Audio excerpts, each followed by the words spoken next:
ভাই তোর বউকে একদিনের জন্য আমাকে দে, আমার খুব ভালো লাগে। বউ লয়ে ভিডিওকে আমি একা বানাই, সারা দেশের মানুষ বানাইতেছে, সারা বাংলাদেশের মানুষ বানাইতেছে।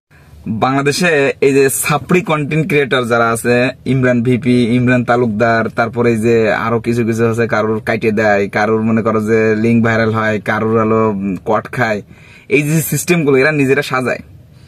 এরা নিজেরা সাজানোর পরে এবার কি করে, এটাকে ওরা নিজেরাই ভাইরাল করে।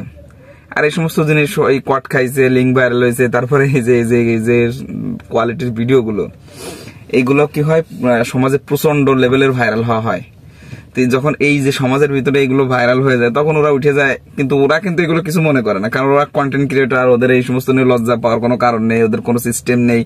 কারণ হচ্ছে যে ওরা তো ইনকাম করবে এখান থেকে, পাবলিক ঠিক সেটাও খাচ্ছে প্রচুর পরিমাণে। আর তারা তাদের অভিনয় করতেছে, কোরআন শরীফ পড়া মানে হাত রেখে, তারপরে তারা শপথ করতেছে। এগুলো আমি কসম করে বলতেছি, কোনোভাবে আমি এটা করে নিয়ে, এর সাথে আমি জড়িত ছিলাম না।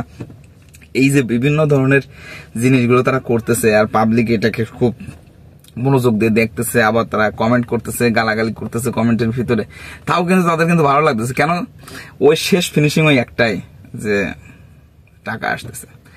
তো টাকা যখন আসবে তখন তো আরো সিস্টেমে ফেলায় বিভিন্ন ধরনের এই সমস্ত ফ্যাক কন্টেন্ট তৈরি করবে তারা নিজেরাই, সাজায় গোছায়। এগুলো একটা অভিনয় নাটক আর কি।